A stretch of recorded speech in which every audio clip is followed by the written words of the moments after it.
Saya sekarang mau sharing kecerdasan keuangan dalam waktu 6 menit. Saya mulai.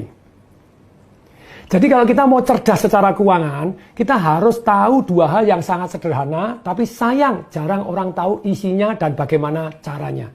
Jadi kita harus tahu yang namanya pendapatan, satu, yang kedua pengeluaran, income dan spending. Ternyata yang namanya income atau pendapatan itu ada 3 macam. Sayang kalau Anda hanya punya satu saja. Satu yang namanya active income. Active income itu apa? Ketika Anda kerja, Anda baru dapat income. Anda jadi guru ngajar, jadi pegawai negeri, masuk baru dapat income. Jadi dokter, jadi lawyer, jadi pedagang. Ketika Anda dagang baru dapat duit. Jadi trader, ya Anda itu namanya active income. Nah, saya hanya satu ini doang. Kemudian yang kedua, Anda harus tahu bahwa dalam income ini ada yang namanya passive income. Tidur pun dapat duit. Ini income yang paling penting, tapi sayang orang tidak fokus untuk membangun passive income. Kemudian yang ketiga yang namanya capital gain atau portfolio income. Kenaikan dari harta kita. Rumah kita beli misalnya 200 juta. Dalam 10 tahun, jadi naik jadi 1 miliar. Ditidurin pun naik loh 800 juta. Tapi sayang orang cuma punya satu yang namanya ini. Saham, emas atau apapun yang capital gain itu yang namanya portfolio income Anda. Yang kedua passive income tadi. Passive income tuh harus ada 3 ini loh, ada 3 jenis. Banyak orang nggak tahu dan nggak punya. Yang namun satu adalah paper asset. Obligasi, deposito, royalti, saham yang menerima dividen, jadi unit link Anda. Tapi sekali lagi, ini adalah paper asset. Yang kedua, jenis dari passive income adalah properti yang Anda sewakan dan Anda bagi hasilkan. Yang ketiga, itu adalah bisnis yang jalan tanpa Anda. Nah, sungguh sayang kalau kita tidak punya passive income. Harus punya passive income karena tidur pun dapat duit. Enak banget gitu loh ya. Nah, kemudian pengeluaran itu ada 4. Satu, pengeluaran yang produktif. Kedua, pengeluaran konsumtif. Yang ketiga, pengeluaran yang tampaknya produktif ternyata konsumtif. Yang keempat, pengeluaran yang tampaknya konsumtif ternyata produktif. Pengeluaran apa yang produktif? Semua pengeluaran Anda. Nambah karyawan, nambah mesin, kemudian beli properti disewakan. Semua pengeluaran untuk ini. Semua pengeluaran yang meningkatkan aktif, pasif, dan portfolio income Anda. Itu adalah pengeluaran yang produktif. Pengeluaran yang konsumtif itu ada 3 macam. Semua pengeluaran yang langsung habis. Istilahnya Anda baik nambah karyawan tapi ternyata tidak produktif, nambah mesin tapi ternyata tidak produktif. Yang apapun yang langsung keluar duit langsung habis. Ini ya, untuk makan, untuk minum, untuk tour. Nah ini langsung habis. Kemudian yang kedua namanya passive spending. Cicilan mobil Anda, cicilan rumah. Lupa cicilan rumah kan harganya bisa naik. Bisa, tapi Anda nyicil itu tetap passive spending. Anda tidak bayar, disita. Gitu aja gitu ya. Cicilan Anda, langganan A, langganan B, langganan internet Anda, apapun yang keluar terus, itu sebenarnya passive spending. Oke ya. Kemudian, yang paling berbahaya ternyata yang ketiga. Invisible spending. Membuat Anda kere tanpa Anda tahu. Apa itu nomor 1 yang paling berbahaya? Silakan tebak. Inflasi.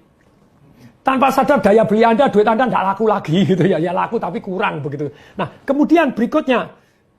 Apalagi yang termasuk yang namanya invisible spending. Handphone Anda yang Anda pegang, komputer Anda. Terus kemudian mobil Anda. Saya pernah belikan orang tua saya Mercy S-Class begitu ya. Tapi orangnya tidak mau. Terus kemudian mama saya minta Alphard, ya saya ganti Alphard. Mercy S-Class beli 1,8 miliar.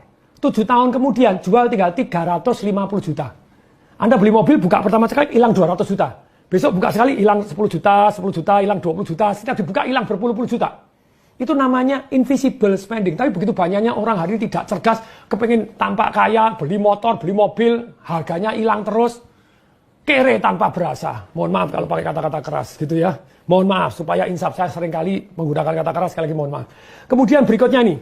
Jadi pengeluaran yang tadi konsumtif sudah. Sekarang yang tampaknya produktif ternyata konsumtif. Tadi ada satu orang, Pak Tung enak aja punya duit banyak bisa nabung. Saya ini gaji cuma 3,5 juta. Nyicil motor 1,5 juta. Saya tanya, kamu nyicil motor apa? Harganya berapa? 35.500.000 waktu itu. Oke, DP-nya berapa? 9,5 juta. Cicilannya berapa? 1,6 Pak tepatnya. 1,6 juta Pak. Terus nyicilnya berapa lama? 32 bulan. Saya hitung, berarti kamu total duit keluar 60 jutaan. Sekian.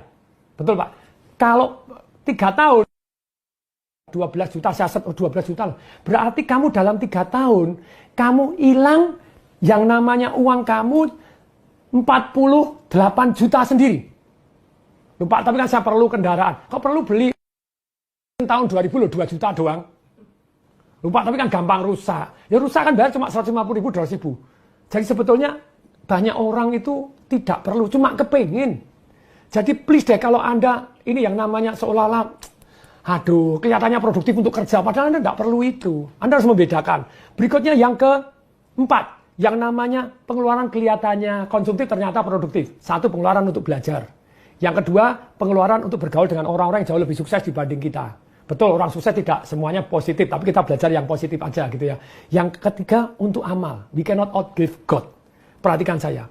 Banyak orang itu kebanyakan gaya. Padahal gaya itu sebanding lurus dengan tekanan. Itu hukum fisika, hukum alam ciptaan Tuhan. Apabila hidup Anda banyak tekanan, berarti Anda kebanyakan gaya. Kalau masa tua Anda penuh tekanan, berarti masa mudanya kebanyakan gaya. Boleh kan gaya? Bisa. Caranya bagaimana gaya tanpa tekanan?